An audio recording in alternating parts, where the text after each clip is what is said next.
G'day guys, how we going? Welcome to Boxing Deep Dive. It is episode 66. My name is Lynden Hosking and great to have you along for yet another episode. So we've got a big show tonight. Just waiting on Mike Altamura to come on the show. Tassie Brown will be on the show, but will be a little bit later. And fingers crossed the quiz, which will be back tonight, will go without any hitches. So, as I said, we've got a massive show. I'm going to bring my list up in a second if I can find it here. Where are we? I'll just, that's not it. I'll bring it up over here, get it so I can see it. All right, so we've got big news, as I said. Carl, how are you, mate? I'm not real organised tonight. I think I'll be a little bit better organised than I am. So, g'day, Carl. Great to have you along, mate. As I said, going to be a big show. So, all the latest. I want to discuss the Brock Jarvis, Jeff Fenech situation with the guys. So, we'll see about that. Tim Tszyu, Michael Zarafa, the feud has erupted again. What's going to happen there? Joseph Parker coming to Australia to fight with no limit, which is really surprising, and we'll explain why. Of course, it's fight week as well. Ryan Garcia, Tank Davis, what a fight it's going to be. Some news on Nikita Tszyu as well. Frank, here for the quiz, cognac and cigars at the ready. I'm a little bit nervous, I've got to say, Frank. Now, we are going to go back to the old format. Now, Tassie was filthy last week that he lost. I did try and explain that the same, no matter what format it was going to be, the same questions would have been there. You didn't know the answers. However, we're going to go back to that format so it feels a little bit more comfortable. He thought I might have stitched him up a little bit. I didn't, I assure you. But tonight, as I said, Mike has agreed to do the quiz, the old format, so there should be no excuses. I'm sure I'll get it. The questions are a little bit hard or whatever it might be, but we'll see how we go. But thanks for joining in there, Frank. Carl, what do you got there, mate? Billy Dibb's younger brother called out George Kambosos. I did see that, Yusuf Dibb. Now, apparently they fought as amateurs a few years ago, so I'm not quite sure the whole story, what happened there. George won a close fight, and Yusuf wants a piece of him again. I've got Mike about to come in, so we'll bring him up in a sec. Where are we? I'll see if I can find him here. Mike Altamura, how are you, mate? Good. I beat Tassie to the punch today. Yeah, you did, mate. He's going to be on probably in about another half an hour. He's got a little bit on. He's working late, so it's just you and I to go over all the news. However, I did just let everyone know that the quiz is returning tonight. You've agreed to do it in the old format. So I got bullied into doing it. Well, I didn't agree. Yeah, well, we'll give it a go. Hey, if he behaves himself, we'll keep it going. If he doesn't, then we'll just forget about it. I got a beanie. I got a beanie for Taz when he comes on.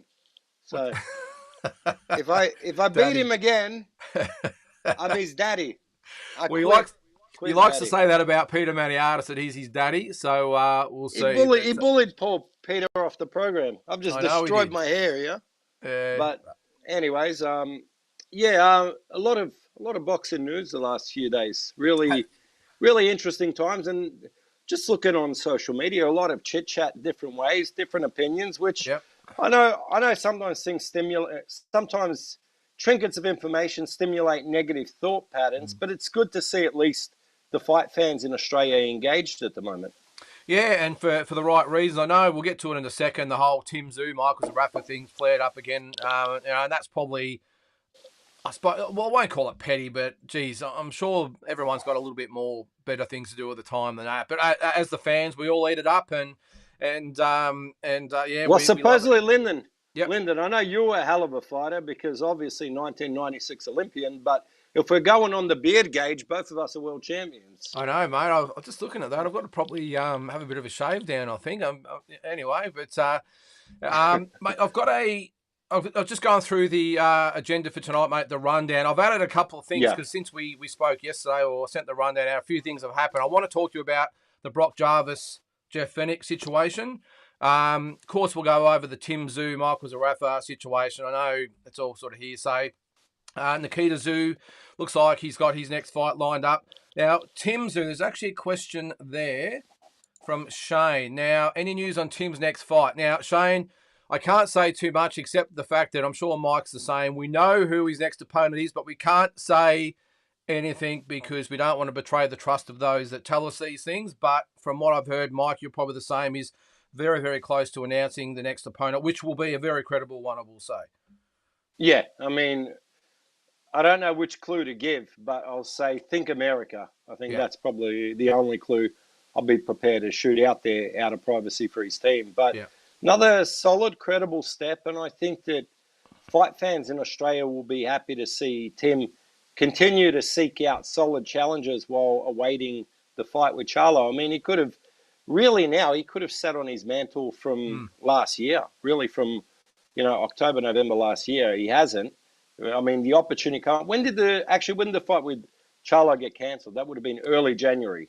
No, it was Christmas Eve, I think, from memory. It was Christmas Eve, was it? So Christmas Eve, I mean, he could have just sat back, waited for the rescheduled date. He hasn't. He took the challenge with Harrison. I know a lot of people, especially in the United States, were skeptical on him taking that challenge. And now with the further delay to the unification bout with Charlo, he's looking to take on another very, very worthy contender. So full credit to the kid. Oh, yeah, exactly. And pretty much like last time, what happened when it was originally cancelled, he was pretty much, there was an announcement within a couple of weeks that they were right on. He didn't, talking to Glenn Jennings about it, did not bat an eyelid, just said, get me a fight.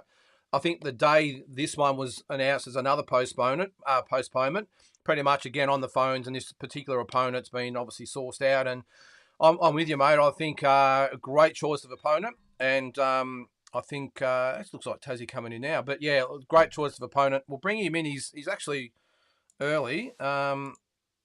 We'll bring him in, but it's going to really upset my my slides for tonight. Cut him off. Tassie Brown, how are you, mate?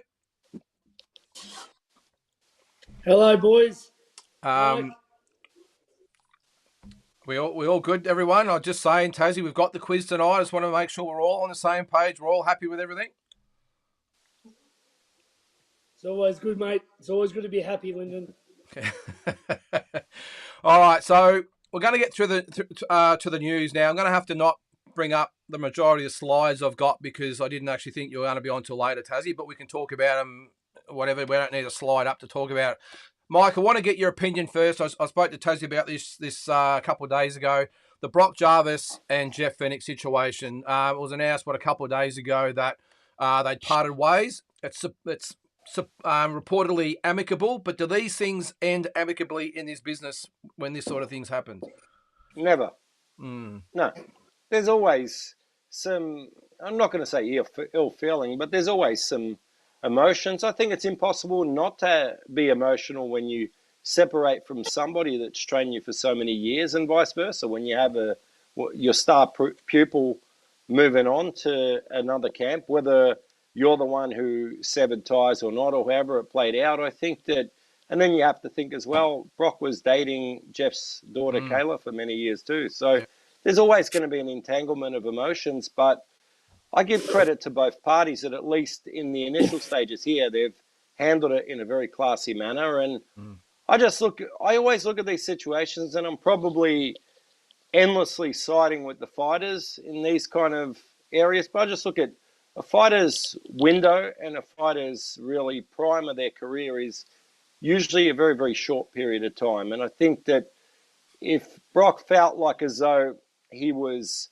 cutting too much weight or whatever it may be, that he belongs at a higher weight class, then even if it turns out to be a wretchedly bad decision, at least he's living life on his terms. So, I look at it from Jeff's perspective. If Jeff legitimately felt that the kid just didn't belong up at 154 or 160 and that he has health concerns, then he's done the smart, logical thing, which is to excuse himself from the situation. But I see a lot of people on social media giving very strong perspectives and questioning the kid's loyalty. And then you have people on the other side completely discounting that Jeff took the kid to 25-1 or whatever he was. The kid was never an amateur star or anything. So Jeff done a great job building the Brock Jarvis brand and building the belief in Brock too. So I just look at arguments on both sides of the fence, but I'm probably somewhat sitting on the fence myself in this situation. Tassie, it comes as a little bit of a surprise. I mean, you know Jeff really well. How would he take it? And do you agree with his decision that it's a ridiculous decision going all the way up to middleweight? Yeah, of course, I agree with Jeff. And, I mean, look, Brock Jarvis is a really, really nice young man, and I've got a lot of time for him. But, talking about boxing here, I mean, Jeff, like Mike said, Brock wasn't an amateur star or nothing. Jeff got him to 20-something and won, and got him signed with Matchroom. So it was only the other year he signed with Matchroom, only that his debut was really pretty average, being almost knocked out by a journeyman. And then obviously the Liam Paro fight, which was the fight that cut ties with Matchroom. Look, all fairness to the kid, like you don't want to, it's okay for people to jump on social media and take shots, but the thing is, Lynden, he fought on your show, Rafa Horn, I think, a super bantamweight against a Filipino, I believe, and he got rocked tough that Filipino night. too. He got rocked that night, and he was hurt. He come back. I mean, and this is no disrespect to the kid at all. This is just talking boxing. To be knocked out at super lightweight versus Paro, then to be almost knocked out again at waterweight versus sort of average Filipino. I don't know what's in the kid's head to be talking about fighting heavier. As soon as he started putting on all this muscle, I asked questions, and Jeff said, it's his dad. Getting to do too much weight. I'm not a fan of it, but I thought Jeff was running the show, and I thought like he might have lost a bit there. He put on too much size. I think super lightweight tops is his weight. Any more than that, the kid's going to get hurt, mate. Like, I mean, the bigger you are, they hit harder. And it's not as if he's got a rule one punch knockout anyway. I mean, what's he going to do? Fight Tim Tszyu at light middleweight? Well, I mean, yeah. let's be serious, mate. And this isn't nothing to do with this isn't about him as a kid. He's a great young man. But like to go to light middleweight, and to go to America thinking that's the mate. You know what goes on in America, Lynden, as Mike knows, and Nadal was saying, you get used as a sparring partner. Okay? Now, when he's gone over there with Jeff, there'll be no way he'd get used. And I heard he had some good spars, but sparring's still sparring. It doesn't really mean shit. You can look awesome in a spar and get knocked out in a fight. He's going to go over there, and what's he going to do? Spar light middleweight killers with no trainer there. And so I don't see any sense into it. I don't blame him for wanting to get the most of his boxing career, but I don't believe leaving Jeff was the right thing. Well, not leaving Jeff, but Jeff had to say, "I can't help you," because if his heart's not in it, he just can't fight a little light middleweight. Simple as that. He's just not cut out for it, and I really hope he doesn't get hurt. That's all I can say. I mean, who's the most average middleweight in Australia? How would he go against him? I mean, please. Well, I see today, Mike, that Isaac Harmon's jumped out there respectfully and said, look, if you want to fight someone quality in Australia at middleweight, I'm your man. What do you think of that move? It'll go shorter than the Bo Hardis fight if that happens.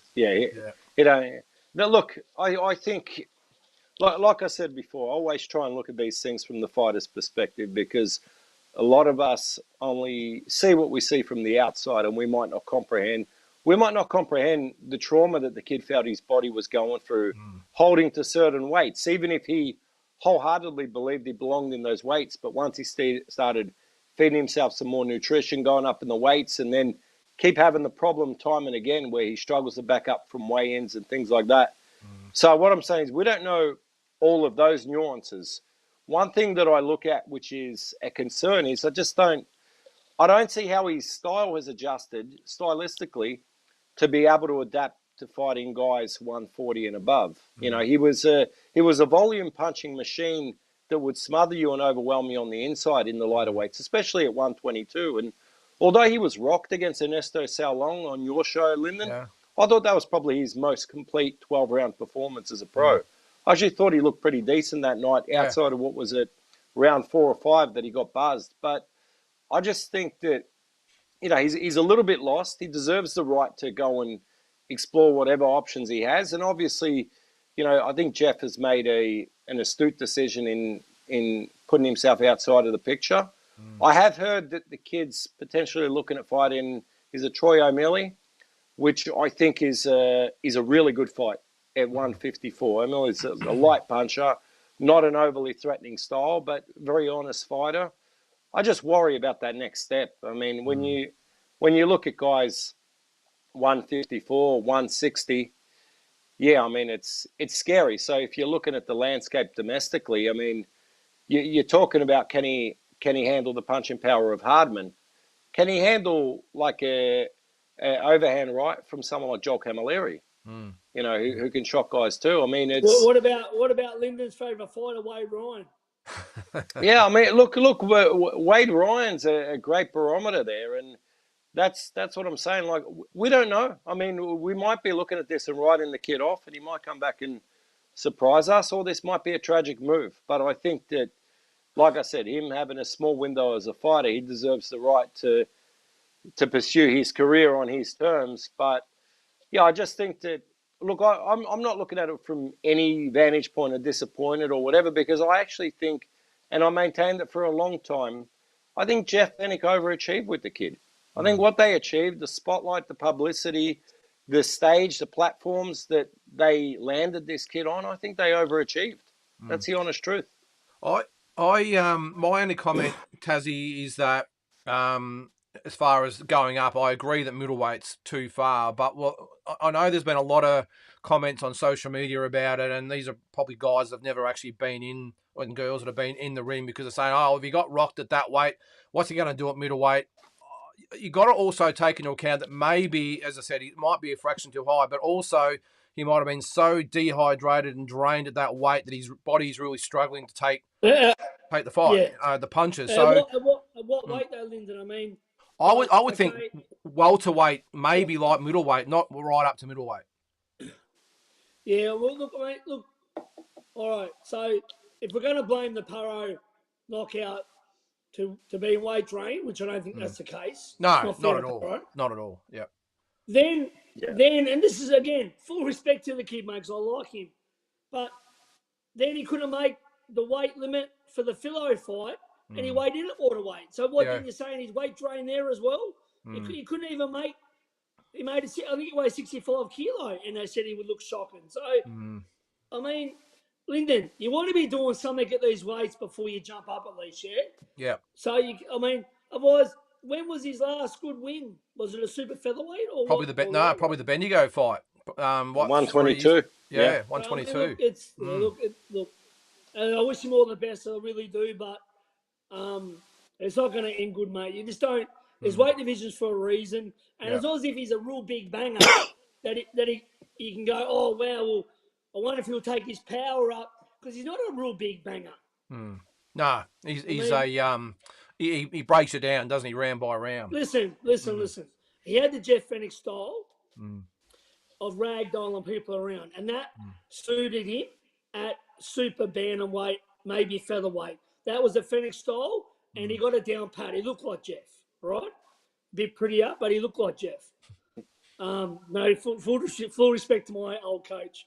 But he had that style down pat, ragdolling these Asians around. But mate, he and poor old Mark Sleeves. Poor little Mark Sleeves.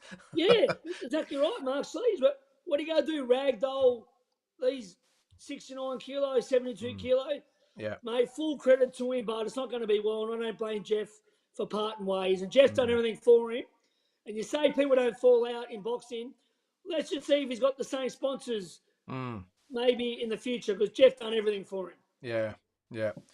Mike, do you have a little bit of hope maybe that if he does go to the States and maybe hooks up with a good trainer over there and get some good management, whatever it might be, that he could get a good trainer who could maybe alter his style and pull him back and tweak a few things so he changes his style, so the increasing weight is not a big factor? Because size-wise, I think he'll measure up quite well against most middleweights. Obviously, there's other factors involved, but you think if he... I think actually, so I'll backtrack on that thought first.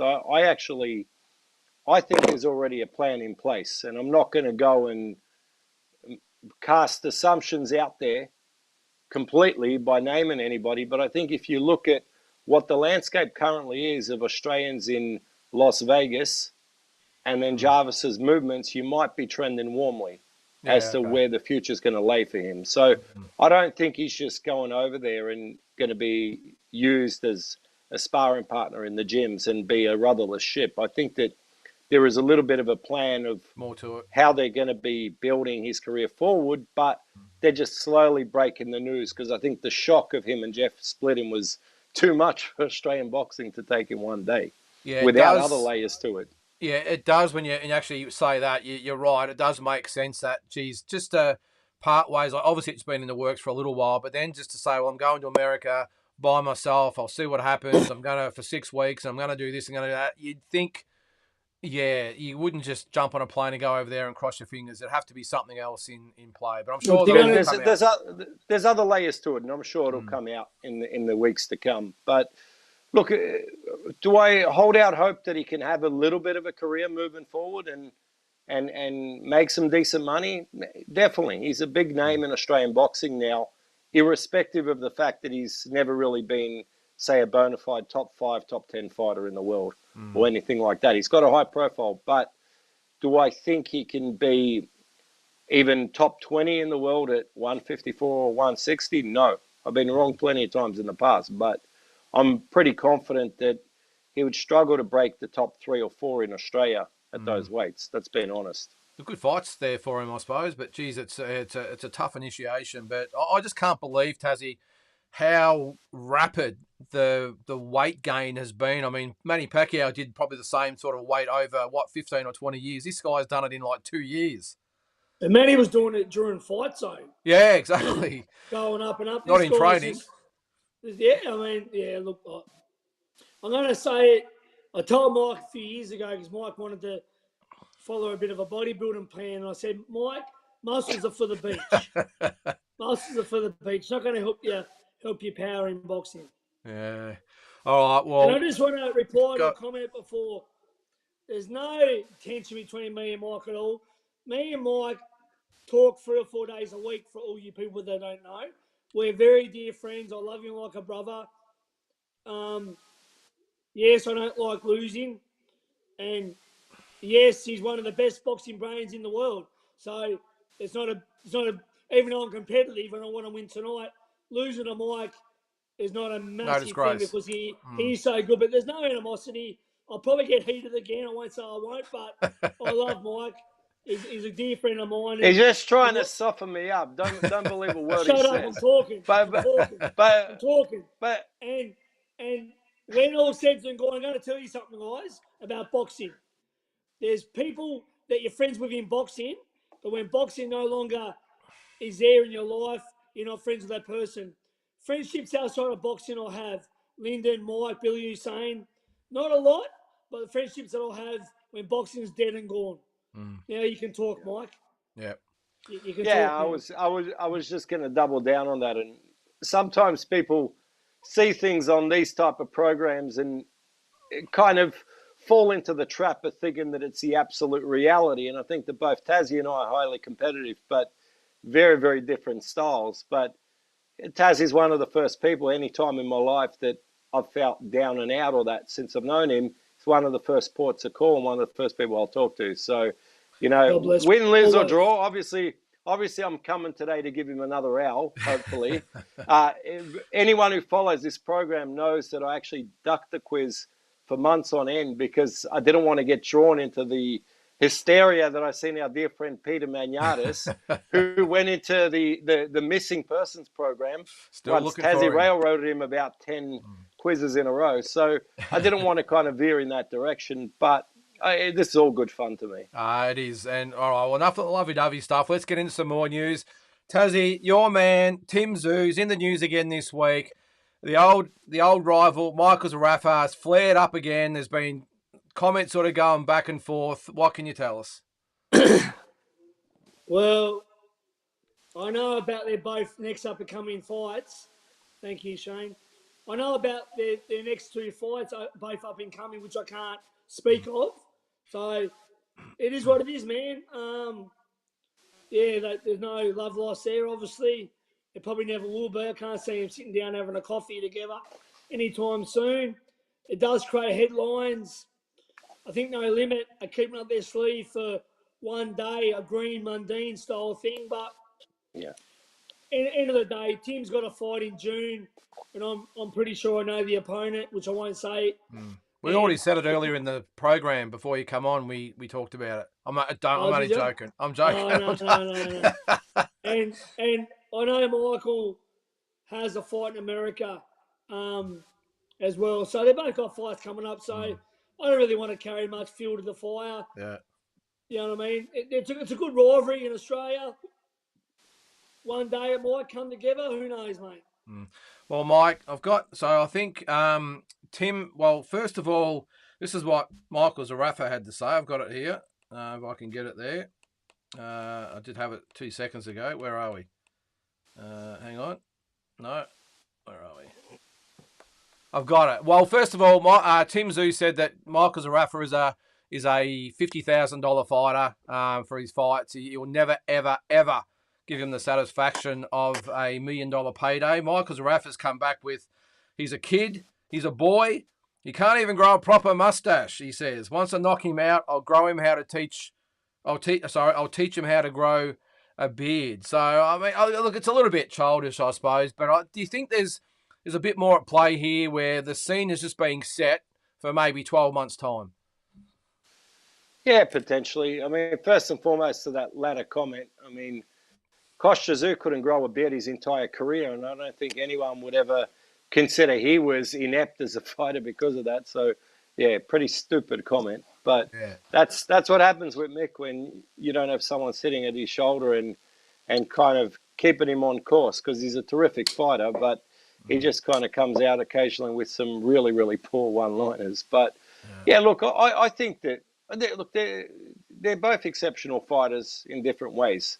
And I think that inevitably that fight's going to come together. If Zarafa finds a way to beat Lara, irrespective of what happens with Zoo and Charlo, I could see that fight happening for a world title at middleweight. If Zarafa's to lose, I've always felt his weight really was 154 anyway. So I could see him going back down, having a solid interim fight, regardless of if Tim wins the title or not. It's a big money fight in Australia. I don't think Zarafa's a $50,000 fighter. I think that he's qualified for considerably higher paydays than that. So that's a little bit insulting that way too. But I think that just feeds into a little bit of that legitimate bad blood between them. So it could be the rivalry of this generation. I don't know. I mean, Zarafa's kind of taken on the role of the villain, but he's not the villain, if you know what I'm saying. Like, Mundine so fit that kind of villain role in the Green rivalry. Green had, for lack of a better expression, he had redneck Australia completely behind him, which probably not fair to Danny, because both of them are actually gentlemen. Danny's a hell of a guy. But I think that with Tim and with Zarafa, it would be very, very interesting in that I think that a lot of the talk will continue to be that kind of very condescending, minimalising the other guy, but that's going to get tiresome at some stage. So sooner or later, they both have to start according some respect to the other guy. Yeah, and Tassie, you obviously know Tim really well. You don't normally see him, let's call it defrosted, I suppose, a little bit, where he actually bites back and says that about an opponent. No, he doesn't, mate. He really doesn't like Michael. So so usually he wouldn't, but I think he has got under his skin a bit. He really hasn't got much time for the guy. So yeah, man. I guess Tim can only sort of be quiet for so long, and he's a man, so he's gonna speak his mind. And we'll see what happens, mate. But I'll just worry about. It's like Fury Usyk. I worry about it when a fight's signed. Yeah. I'm sick of talking about potential fights. Yeah. Really am. We'll move on in just a sec. One final thing I will say, though, Mike, you almost get the impression that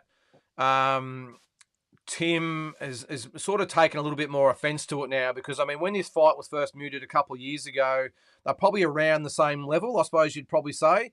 Now, obviously, Tim Zoo's has shot for the stratosphere. He's got the interim title. He's about to fight for the world title. Michael, even though he beat Isaac Hardman, in the world scheme, it's not really a big win. Here in Australia, it was news, but in the world scene, it's not big. But he hasn't really, I know he's fighting for the world title later in the year, but he hasn't really gone to that upper echelon where Tim has. And I just think Tim's almost a little bit offended now. But how dare you even put yourself in my conversation. Well, the reality is that, and I know the surname has part to do with it too, obviously, but events are built around Tim Tszyu. Legitimate events. Tim Tszyu could fight anybody with a padded record next, and that it's going to do 7, 8, 9,000 tickets. So that's a legitimate star in world boxing. Anywhere in the world you find someone that can command that kind of attention, and that's solid. So you got to think that that's going to feed a little bit into Tim's personal ego or what his value is on the boxing stock market as well. And as Tassie said, I just think that, especially since everything exploded with the no-show a couple of years ago, I just think that, there was never really any contrition reflected from Zarafa's side. It was, in fact, just more goading and more of a, Tim don't want to fight me, Tim don't want to fight me. So I can see why Tim's just looking at it incredulously. But, yeah, I mean, they both got their own battles to focus on. And like I said, I just think that long range, if they both keep at least competing at the elite level and faring well, I think there's too much money on the table for that fight never to happen. Tassie, just on his younger brother, we all know and love, of course, Nikita. There's been talk today that his next fight will be Benjamin Bomber. Benjamin Bomber did an interview from the States on social media today. What do you make of that one? It was meant to be next week, as far as I'm concerned. It was meant to be. This fight's been happening for ages. Have they got a date yet? I'm thinking May 24th, I think I heard. I think it might have been mentioned, May 24th, which is a Wednesday, I think, which would make sense. Yeah, well, as I said, mate, I know Nikita very well. And he's got every bit as much potential as Tim had at 5 fights, and he improves each fight. He's strong. He's in an amazing team. And anyone he fights on the way up, Nikita's going to be very hard to beat for any Australian until he gets to that point where he's not fighting Aussies anymore. He'll slowly clean out the division. He'll clean out Tim's leftovers and anyone that's left over at 154 besides his brother. He'll gradually get there. Yeah, I mean, I don't know a hell of a lot about Benjamin Bomber. What do you got there, Mike? Good comments coming through there. Sorry, guys, we've just had a bit to talk about without answering a few of the questions, but you guys keep talking amongst yourselves out there as we go. But Benjamin Bomber, obviously, is with Sam LaBruna. He's now, well, I'm not sure actually who he's with now. He's obviously in the States training He's over there. In America. He's training with one of Devin Haney's assistants, mate, Big Roger. Yeah. Big Roger. Oh, yeah, okay. Yeah, yep. Hang on, Mick, was it Minnesota Mick says, who is Zarafa? I think that's Zarafa, actually, Minnesota Mick. But look, he's a pretty big deal here in Australia, but obviously not so much over in your part of the world. But Mike, so what can you tell it? Like, is Benjamin Bomber? He's obviously been chasing his fight for a long time. He's been pretty vocal in his criticism of Nikita. Is this a case of sometimes you've got to be careful what you wish for? I think that got to be careful of the timing. I think that when they first were calling out Nikita, his first 1 or 2 bouts, it was the right time to be calling his name. But as Tassie alluded to in the lead up to taking that fight with Bo Balbin against Nikita, if you're going to fight him, it's going to be in his first 3, 4, 5 fights, because we're seeing the kid gradually improving, actually rapidly improving fight to fight. So I think that the timing's interesting now, because obviously Benji Bomber training in the USA, you'd expect his confidence to be sky high. He has had, he had a very tough, tight call against Ankush Huda, lefty. So that kind of got him prepared for this fight, but we're able to see some of his shortcomings. I think if he brings that form to this bout, I think Nikita potentially stops him. But I do believe Benji's a little better than that. I think he got drawn into a bit of a war and was just swinging from the outside at stages. And he did just edge that contest, but he'll be well prepared. He can punch a bit. So good styles clash, good significant step, I think, again by Nikita. But I would figure Nikita comes out the other side. But if the fight were to land in Melbourne, it's again another box Nikita needs to tick, where maybe the crowd won't be on side for him this time around. Well, there's already rumours out there, according to Minnesota Mick. What's that, Zoo versus Trout June? PBC told us today, so I haven't really seen anything about that, Mick, but I'm sure you might have seen it over there. But we'll sort of remain to be seen, I suppose. What else we got there from James? I think No Limit were attracted to Zarafa's excellent positioning in the ranks for a world title. That's in relation to taking Michael Zarafa on. Boxing Rock Nation. Noonan Boy will announce Zoo fight Sunday night is the word. All right, well, if Noonan Boy's going to announce it, it must be true then, I suppose. Well, if you're watching Mick, how you go? You could have done it on our show. But look, there's lots of rumours out there at the moment. But anyway, we'll soon see. And another one there, guys. George Cambos is apparently looking like Las Vegas in June against Maxie Hughes. Tassie, that's not a bad fight.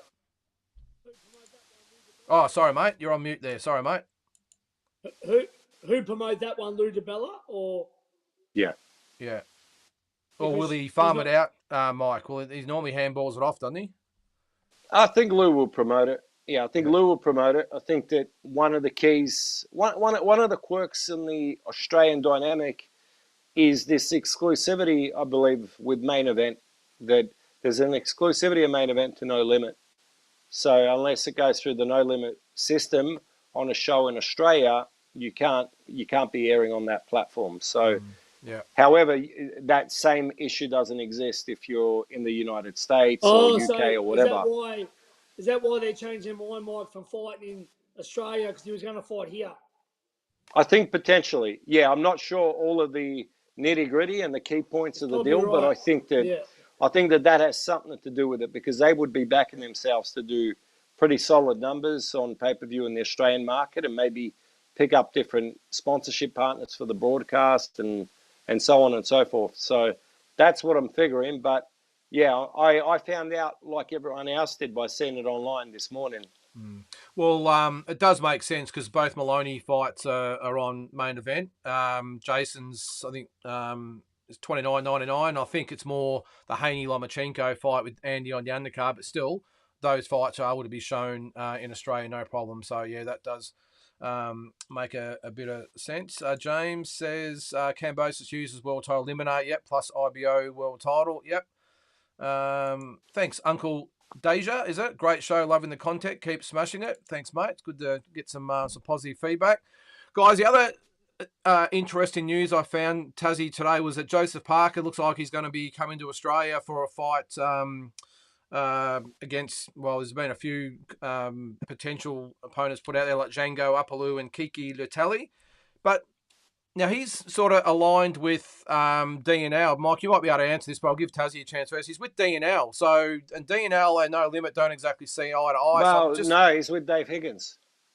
Okay. He went with Dave Higgins in the divorce. Jeff Horn went with... That's right, he did too. Lonigan, yeah. So, no, they got pretty good synergy with Dave Higgins. Okay.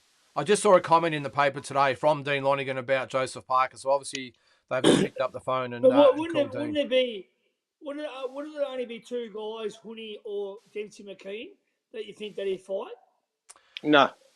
Well, because it'll be in tandem with Nikita. So it's not that kind of budget to fight. I just worry, Mike, about if it is Django Apalu or even Kiki Lutali. I wonder about the safety of those guys if Joseph Parker turns up in half-decent shape. Yeah, it depends. I mean, he wasn't all that impressive against Jack Massey last fight, and Massey's really a cruiserweight. So, I mean, these guys out here might look at it and fancy it and take the opportunity because they've got nothing to lose fighting a high-profile fighter like Parker, former world champion. So maybe they'll look at it, and if the money's good enough, they get a free hit to put themselves in the mix of the heavyweight division. And Django did have that really good win on the Cambosis Haney undercard too, which is, I know he fought, is it Tereski or whatever his name is? Chris Terzievsky, yeah, which was that was recently a no contest. Yeah. So anyway, but look, it'd be great to have Joseph Parker fighting in Australia. I mean, he's obviously big news. He did lose, obviously, last time out, but still a big name. And yeah, it would be great, especially if he's with Nikita Zoo in Melbourne. And I think Jade Mitchell is going to be on the card. So a really good card to have in Melbourne for all fight fans. So we'll see. The other one, Taylor's got some international news. Did you watch the Joe Joyce fight on the weekend with Zali Zhang, the Big Bang?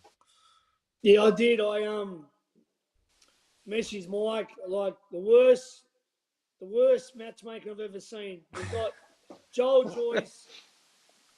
Joyce with an interim title, and really one fight away from Fury, Joshua, or Wilder, all right, or Usyk, all right. One fight away from a major payday versus one of them top 4 fighters, and they take on a big punching Chinese man, southpaw.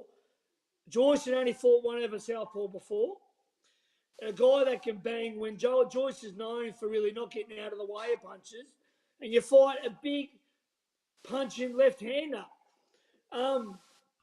Crazy matchmaking. Anyone that's got any knowledge at all knows that opponent stylistically was wrong for him.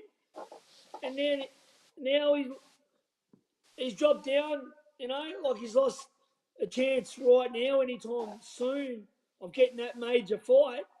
I just think it was just ridiculous fighting that guy.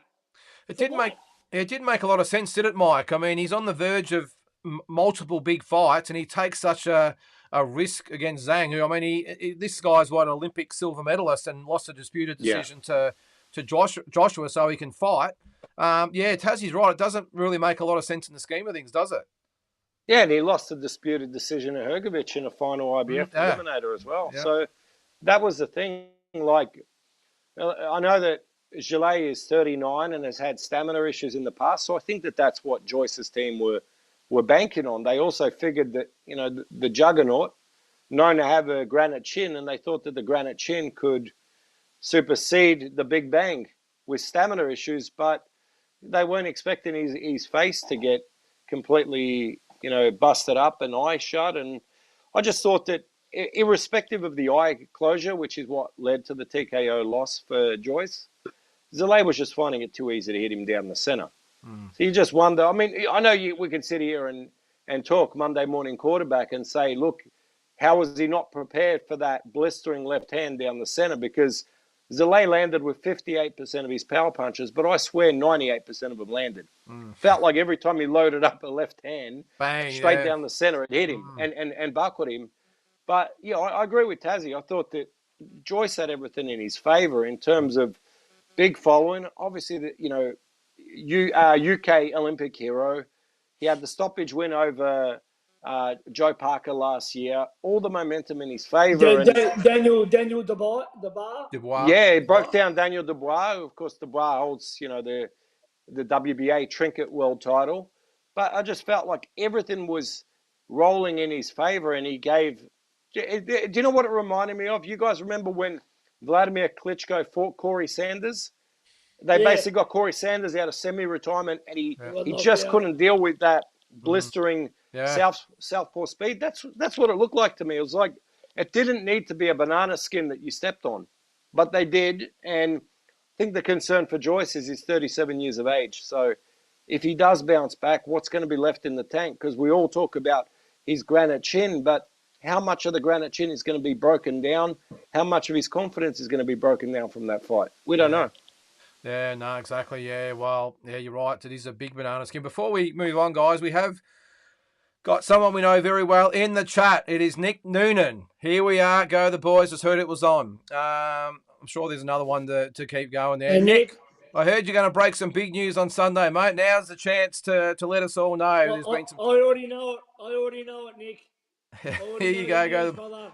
Keep it up. How are you, Nick? Hope you're well. Great content. If you don't follow Australian Boxing Central and Nick Noonan Boy promotions, make sure you do it. There's been a lot of chatter, Nick. I know you can't say too much. Tassie sort of knows we all sort of know the rumours and whatever. But I'm sure it's going to be announced very, very soon about Tim we're talking about, Tim Zhu and George Kambosos and everything else. So good to have you along, mate. Let's get on to this one. What's this, Mick? This is the next point of call. Fight week, of course. Ryan Garcia and Tank Davis. Who's going to win? Tassie, let's go to you first. Going to be a massive fight.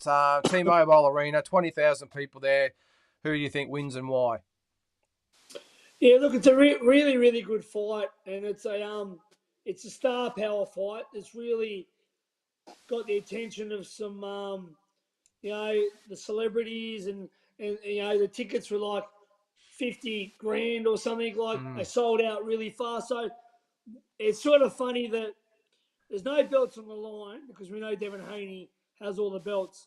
But star power wise, Tank Davis is a star, as in Floyd Mayweather really made him a big name, and his fighting obviously didn't hurt either. His knockouts and all that, but he was with the Floyd Mayweather team, and so he's got a massive name like LeBron James or a Shaquille O'Neal or a Magic Johnson, or I'm not just saying NBA. They go and watch Tank fight. So you got that sort of rule, or the famous rappers, they go watch Tank fight. So you got that African American celebrity NBA rap culture. You got Ryan Garcia, who can fight. He's a very handsome young man, like Oscar De La Hoya was. He's a Latino American. He has a massive following on social media, but you can't forget that he can fight. He shared two wins over Devin Haney, and Devin Haney beat him twice as well. So they're two as amateurs. So if he's mixing it with Devin Haney as an amateur, his pro fights, he's been nothing but fast, big left hook, good hand speed. And the thing is, he's chased this fight. He's hunted for this fight. So what does Ryan Garcia know? What does he and put his see purse on the line too? Yeah. What do I see? What does he see in Tank? Look, this is a great fight. And Crawford and Spence, Usyk and Fury need to watch this. And First and foremost, what a fight. And to see two guys as close to their primes as possible actually stepping in and fighting each other in this generation is refreshing. I know the fight had been in talks for 2 years, but I feel the timing actually was perfect on this one. And this is really, I think, look, we have so many boxing super fights, but this really is the first Instagram, social media platform super fight of this generation. I think that when you look at, Tassie perfectly encapsulated it, that Gervonta Davis, by virtue of being a Floyd Mayweather Jr. prodigy, has received all the love from all the urban community, the hip-hop, the R&B, NBA players, and that's just kept building and accumulating his support online. And, them highlight reel knockouts definitely help. And then Ryan Garcia is as close to what we have as Oscar De La Hoya, the matinee idol kind of boyish looks in this generation. Exciting knockout puncher, two kids in their prime. The heart yearns for Ryan Garcia to land that left hook. The head says Tank just maybe a little bit too experienced and battle hardened, and potentially stops him late in a terrific fight in which we see both of them wear a lot of leather. But I think that, we always talk about fights being exciting. I think that final 5 minutes leading into the ring walks, the national anthems, and that anticipation for these two guys facing each other is going to be pulsating. So anyone out there, my best advice to everyone out there is just that last 10 minutes, even leading into the bout, take it in silence. Don't be talking over your mates. Absorb every minute and appreciate what you're going to see, because we don't see these kind of fights often. Well, you don't see two young guys that, in prime or even not really fully primed yet, actually going against each other. You just don't see it. And no belt on the line. They're just risking their rep. And no, it's awesome. Like Mike said, it's going to be a bit watching them come out, and you don't get many fights where there's that excitement, and this is really exciting. You know what I think is different about this fight? So it's not just prime versus prime, because even, say, Spence and Crawford at the absolute best, so even, say, 3 years back when it was really at its climax, even Mayweather and Pacquiao at its climax, not one of those fights did I ever look at it and say, it could potentially end in 1, 2, 3 rounds. Always feel it was going to be drawn out, tactical. This fight, literally, no matter what we feel in our hearts, both guys are concussive punches. It could be over in a minute. I'm not saying it's going to be, but that's the anticipation that a fight like these kind of guys brings. To me, it's like Zamora Zarate. You know, if you look at boxing history, that's a kind of excitement that it brings, because there could be a cataclysmic explosion at any second. True. Yeah, I think that it'll be hot early. I think Ryan Garcia will have a lot of success early. I think he might hurt or even drop a slow starting Davis. But I reckon once Davis starts to get his groove and get into gear, I see him chopping Garcia down. I'm thinking maybe 8 or 9 rounds. He gets Garcia out of there. But either way, I'm with you. It could end in the first minute. Who knows? But either way, it's great to see two young guys that are locking horns early it's not early in Davis's career, but still early compared to a lot of other fighters out there. And I just reckon it's going to be a ripper. And you're right, that last few minutes before they come out, everything you know, it's that's what you love about boxing. I think that the big fights. Absolutely. So can't beat it. No, exactly. One more thing before we get into our top tens, guys, is I did see the amateurs, Tassie. There's going to be a challenge to the IBA, which is the International Boxing Association, by a new foundation called just World Boxing, and they're going to challenge the IBA for control of the Olympics in Los Angeles. So, yeah, what do you make? Do you think it's a good thing, Tassie? I must admit, I see it as good and bad. I don't like challenges because it upsets everything, but maybe this is exactly what amateurs need at the moment.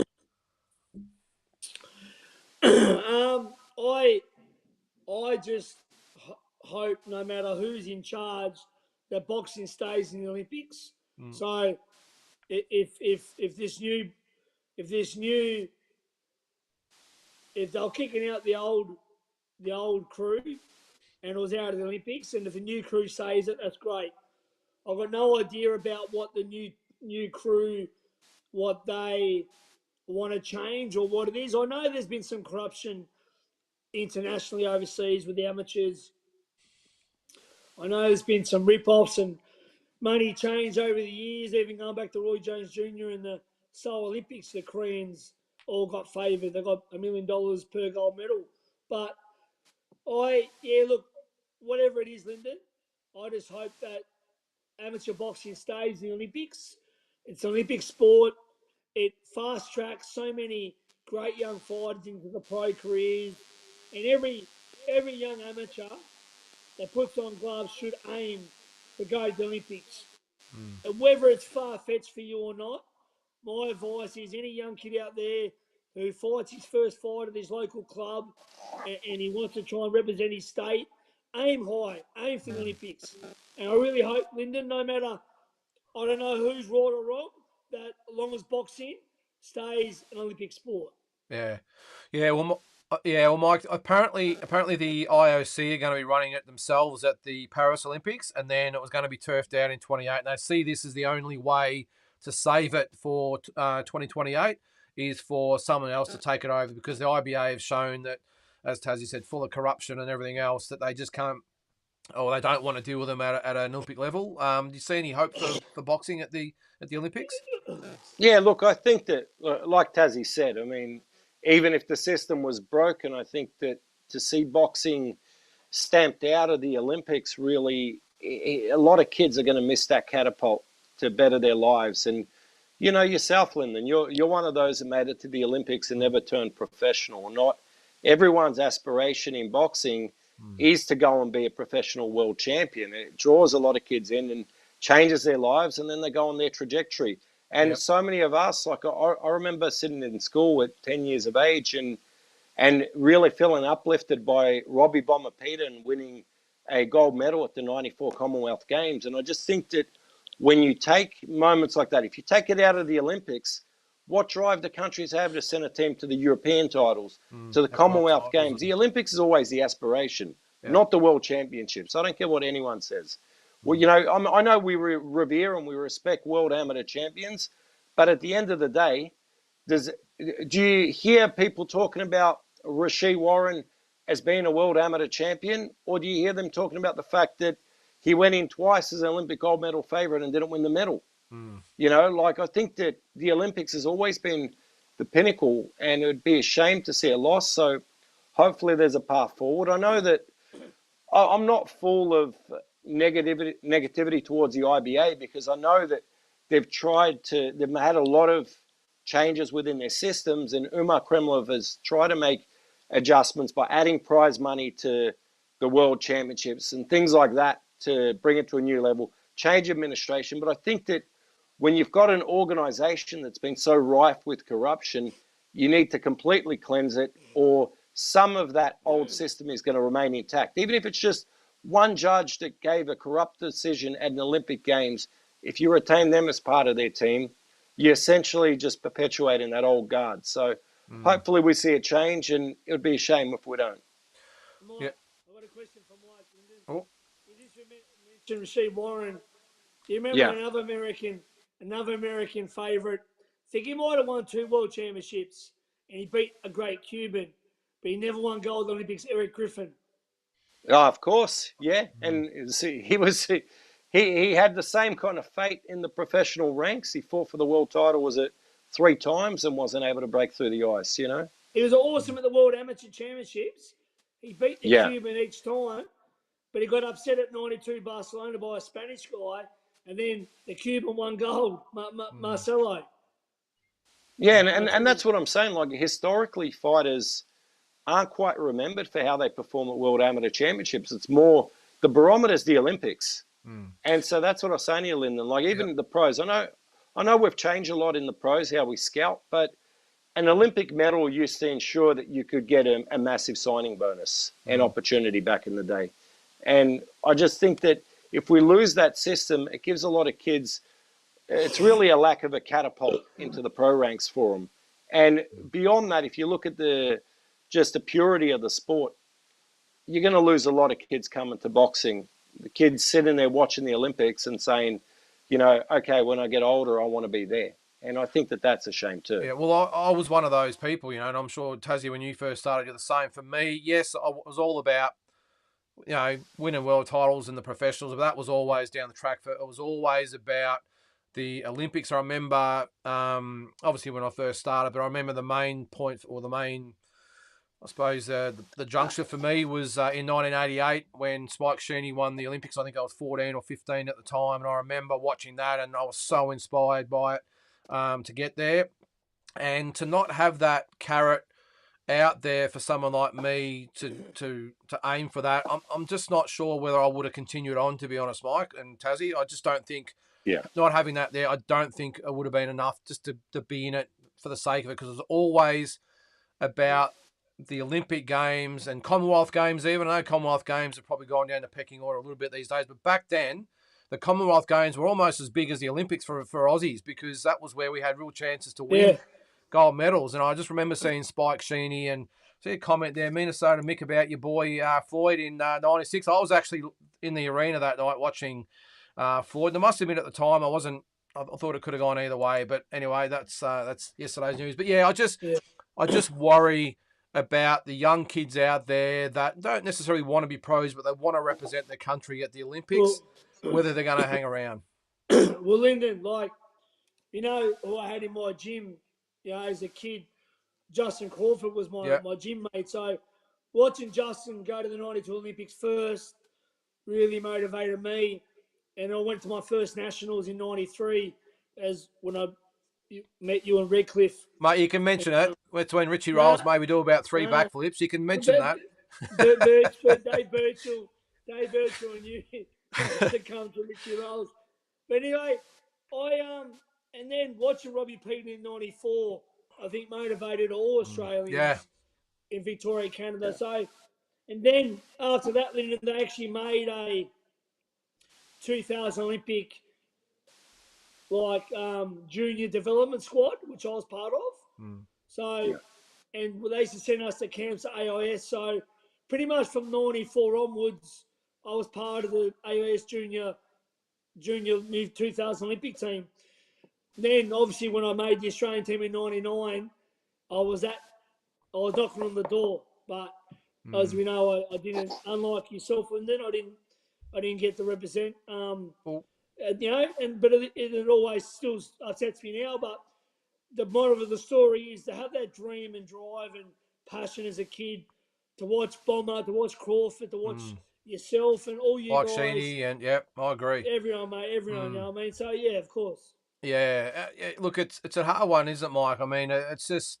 What do you? I just think the participation rates in boxing would drop right off, because in Australia, like the States or whatever it is, there's so many different options out there to reach, the pinnacle in multiple sports, and to not have that in boxing, I just worry. Worry where it might go, but hopefully we're wrong, and someone saves it. Yeah, I think there'll be a solution. I can't see it becoming a reality to have no boxing incorporated in the Olympics. Yeah.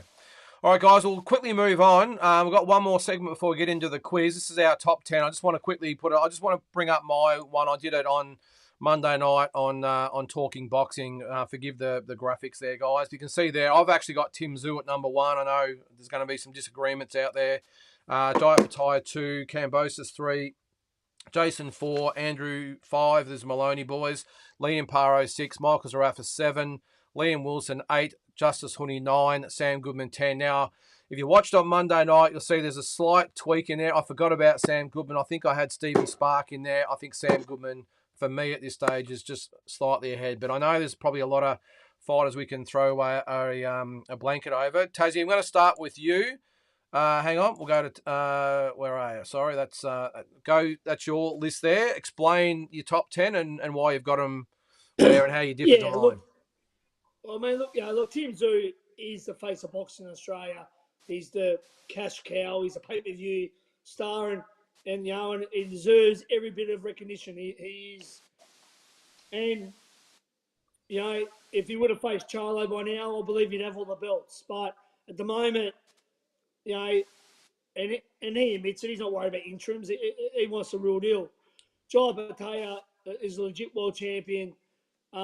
Beat the number 1 Ring Magazine fighter in a great fight with a broken jaw, and he's a current world champion.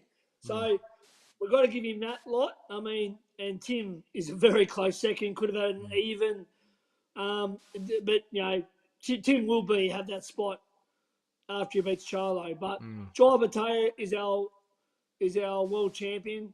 There's no argument. There's no interim. There's no silver. There's no nothing. He's got the belt. Tim is there. As I said, Tim is a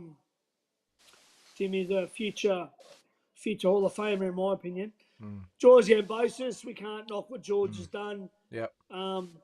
Beating Lopez, bringing us 2 good fights against Haney. He could very well be the IBA champion in a few months and be the number 1 ranked challenger. So George, as like Noonan Boy says, George still in America is the big name from Australia. Jason and Andrew Maloney, you can have them either way, 4th and 5th. I love them both. This one surprised me. Number 6 surprised me.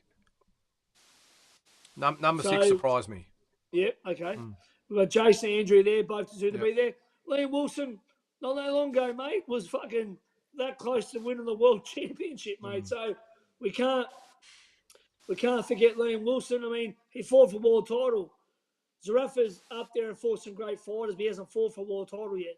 That's why Wilson is above him. But Michael's fought some great fighters, and he'll get his shot, I think, in the next 6 to 8 months. Liam Paro, he's proven himself. He's won some eliminators.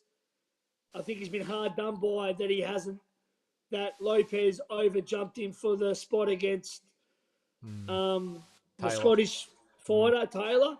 So I think Paro is very unlucky he has to fight another eliminator. Stevie Spark, he beat that, was it Montana Love? And he's got another big fight on the Canelo undercard.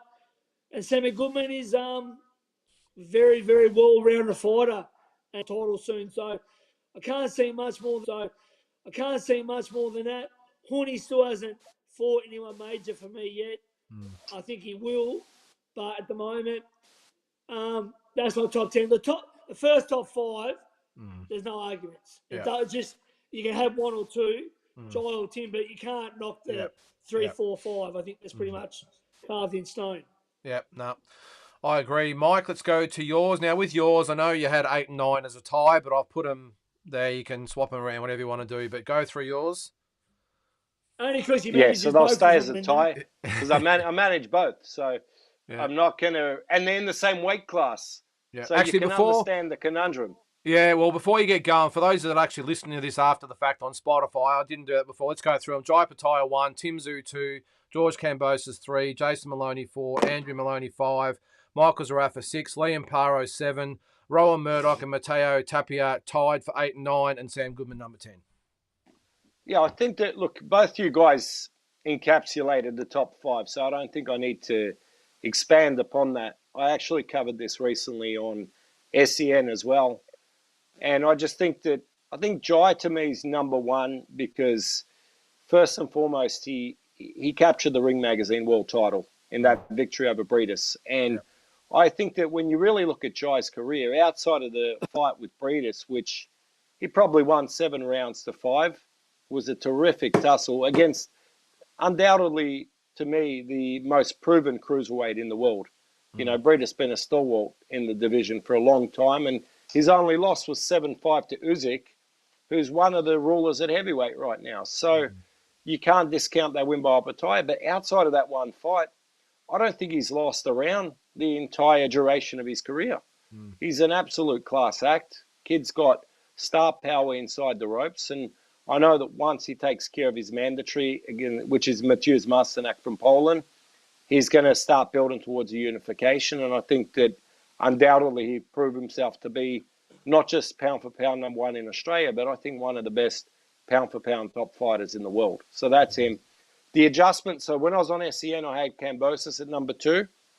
It was like essentially 2 weeks before Tim's fight with Harrison. I feel like how impressively Tim broke down and finished Harrison, that shifts him ahead of Cambosis. I think that you got to adjust on recent form. Cambosis, obviously, the win over Lopez. Prior to that, Lee Selby having been a unified world champion, you can't discount his status. I think that the Maloney boys probably, Jason just has a few slightly more solid wins than Andrew on the resume, which is why I place him at 4. I believe that he's going to be world champion first between the two, obviously, because he's fighting May 13. So he has a week earlier. And then, God willing, Andrew, inspired by his brother raising the world title, will cause the upset over Junto Nakatani a week later. But I don't think anybody could argue with that top 5 in Australia. I think those 5 are solid.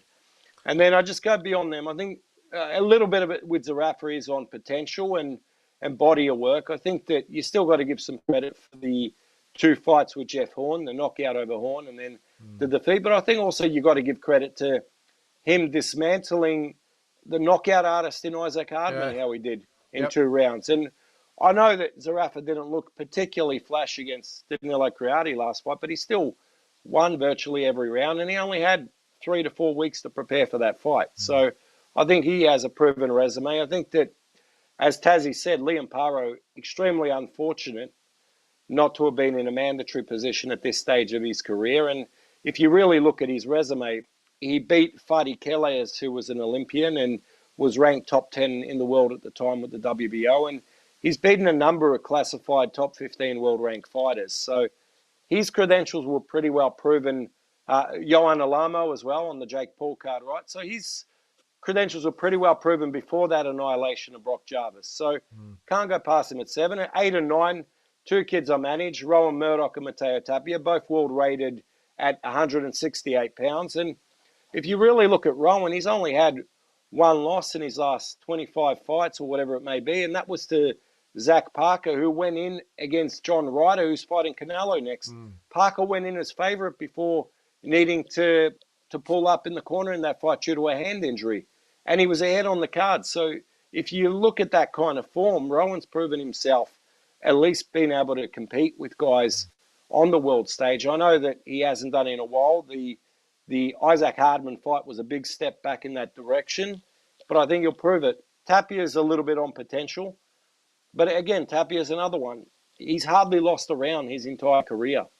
He's done everything that's asked of him. He's world number 10 now in the WBA, and I think he's going to prove it over the next 12 months what his worth is as a top-tier contender. And then at number 10, Goodman is a very, very underrated boxer. He's a beautiful, natural boxer, really good feet, sharp in and out.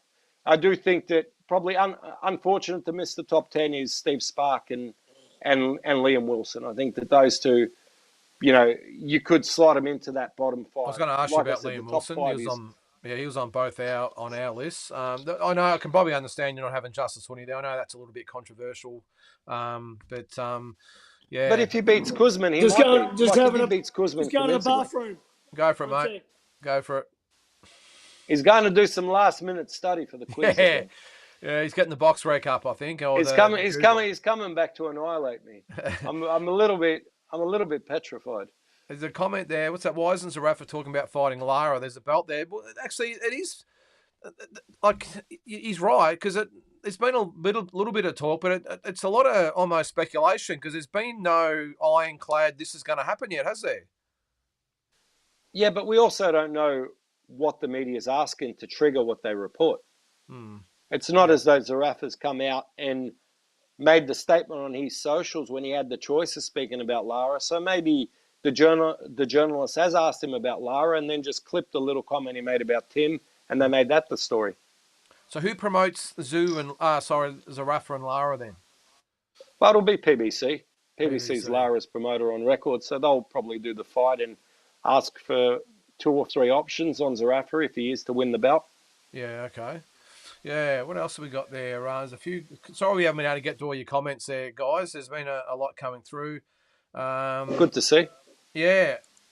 Come on, Andy. Come on. He's with Tassie's top 10. Actually, just on Tassie's top 10, I didn't actually, for you guys listening to it after the fact, he had Jaya Pataya 1, Tim Tszyu 2, George Kambosos 3, Jason Maloney 4, Andrew Maloney 5, Liam Wilson 6, Michael Zarafa 7, Liam Paro 8, Steve Spark 9, and Sam Goodman number 10. And I had Tim Tszyu number 1, Jaya Pataya 2, George Kambosos 3, Jason Maloney 4, Andrew Maloney 5, Liam Paro 6, Michael Zarafa 7, Liam Wilson 8, Justice 29, and Sam Goodman 10. So that's all our list there.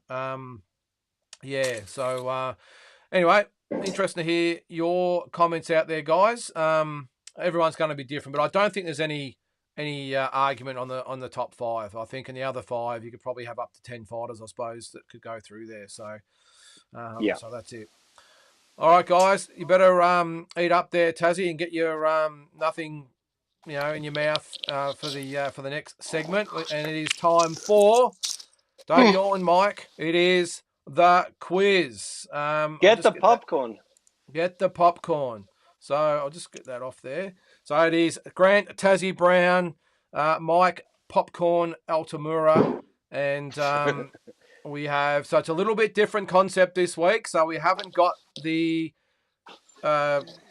segments we had or the categories last week. So the way it works is, Mike, I'll say the question. The first person that I see is first, because we had a little bit of controversy in the past where from your end you might think you're first, but from my end that's what I'm going by. My decision is final. If you get it wrong, the other one will then have the opportunity to answer. We have 5 Australian questions, and then we have 5 world questions, including who am I? So, all right. Are we all going to be virtually shaking hands here? They're all going to abide by the rules and not carry on if we lose or anything like that. So here we go. Seatbelts on. Here we go. All right. Let's get into the Aussie question. And the other thing, if you do cut in with your name, then I will stop. There'll be no more questions, so you'll be expected to answer. All right, let's start off with the first one. This relates to the Sands family. The Sands boxing family, we all know the boxing brothers, consisted of 6 brothers. Name 3. Tassie. Mike. Yes, Tassie. Dave.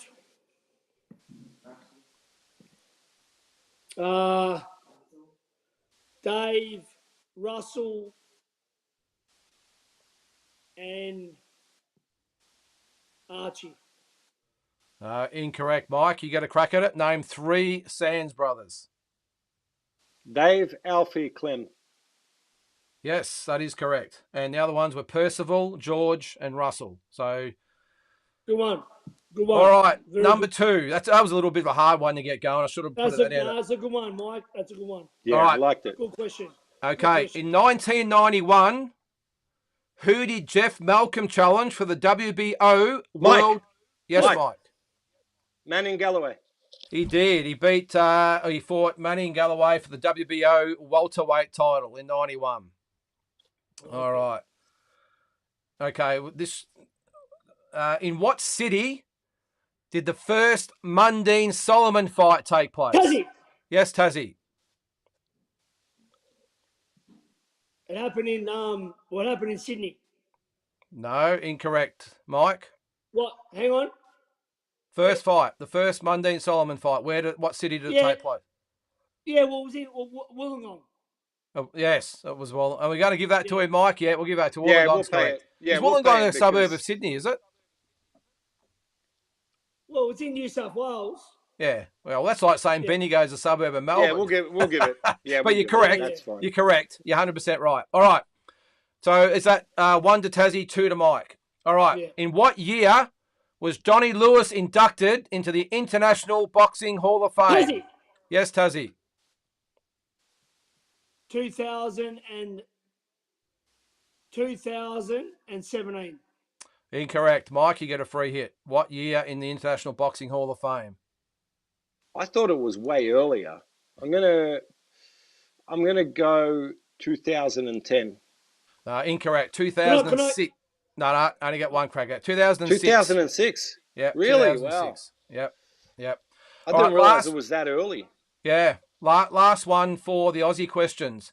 Okay, in 1986, American Mark Fernandez was stopped by Barry Michael in the fourth. Yes, Mike. Oh, shit. I cut off the question. I'm going to say, how was he stopped? I'm trying to think. No, I've executed myself. All right, so Tassie gets the full question. All right. So he stopped by Barry Michael in the 4th round in 1986. He returned to Australia in 1996. Who did he fight? He returned to Australia in 1996. Who did he fight? He fought... This is annoying too because I know it. Spike Chaney.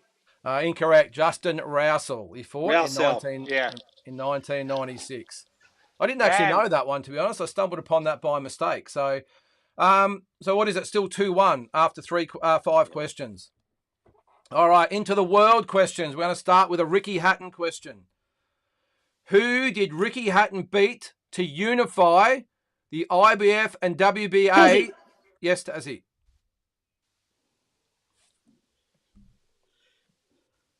Argentinian. I think it was Massino.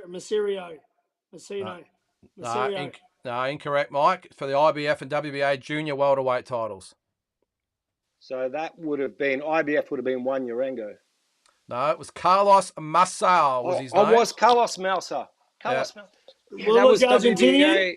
Argentinian, yeah. 9th round. Oh, wait, yeah. He got rid of it. Yeah, he got rid of it, then he got it back off Urango. I knew he was Argentinian. That's a bad miss. All right. So still 2-1. Yeah, he's Colombian. All right. This is an interesting... what undercard... Now, this is hard to imagine. What undercard did Roy Jones Jr. and Bernard Hopkins fight for the IBF middleweight title? Mike. Yes, Tassie. What undercard? Hard to believe it was an undercard fight. Hopkins and I got Roy this Jones one Jr. as well. All right, Tassie, 5 seconds. Undercard. 5, 4, 3. De La Hoya Mosley. No, incorrect, no. Mike. You got a free hit. Riddick Bowe, Jesse Ferguson. Correct. 1993. They fought for the WBA, I think it was, IBF Championship. Yeah, that was actually televised on, was it Channel 9 in Australia? It was on free to air in Australia. I remember watching it thinking, geez, these guys are pretty good. Yeah. Roy Jones Jr. and Hopkins as the main undercard fight of Riddick Bowe. All right, 3-1. All right, in 1988, we all know that Iran Barkley knocked out Thomas Hearns in the 3rd round for the WBC middleweight title. Who did Barkley lose to the year before for the vacant WBA title? Tassie. Yes, Tassie.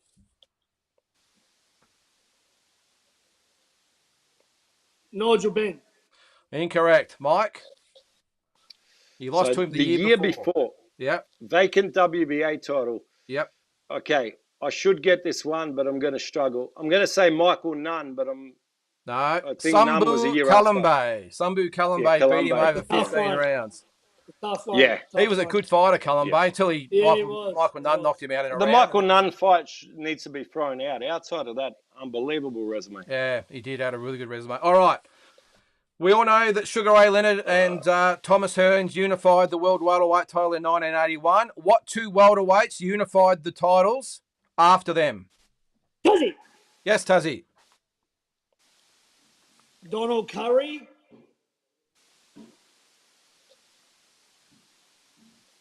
Is he Googling there? No. Donald Curry and fucking brother. 5, 4. Donald Curry. 3, 2, 1. Mike, who did unify the what welterweights Milton unified? McCrory.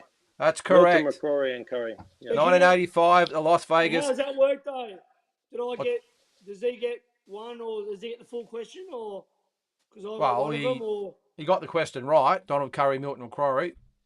Yeah, he didn't. But I said Donald Curry first. So does that matter, or? Oh, I think you would have. I would have got it regardless. It's one of the first fights I bought on VHS. Yeah, I couldn't spit Milton McCrory out of my mouth. I should have got that one. And obviously his brother, unfortunately, who fought Jeff, died. Yeah, that's why I said the brother. Yeah. Steve McCrory. All right. Who am I? Last question. I was born on October 20th, 1955 in Cincinnati, Ohio. Don't have anything in your Mike. name. What? Mike, Ray Boom Boom Mancini. Incorrect. Tassie, you get a free. What you get a free. October 20th, 1955 in Cincinnati, Ohio. Had an amateur record of 206 wins, 16 losses. Turned pro November 1976. Won his first world title in December 1980. Had 8 defences. Gave up his title in exchange for another world title in 84. First loss in 1987. 3 more wins and retired in 1990 with a record of 39 and 135 KOs. Died in October 9th, 2016 of heart disease and had the nickname The Hawk. Who is he? Yeah. Aaron Pryor. Yeah, correct. Yeah. So I think, Mike, you might have still won it. I think it might have been 4-2, I think. But 4-2. Yeah. I can't believe I went for Ohio and you said Cincinnati. I'm like, Ray. Everyone knows Ray Mancini's Youngstown. Yeah, Youngstown, Ohio. I was just like, you're friends with Ray Mancini, Mike. Yeah, exactly. That's why when I heard the year, I was like, yeah. No, but I must. Yeah, well. But Ray's born in '58 as well. I think this is a lot more fun doing it this way. Okay. Well done, Mike. That was a good one. All right. No, well, I like that. Oh, sorry, Mike. Should have been free. I'm getting myself in the picture. I should have got the Milton McCrory.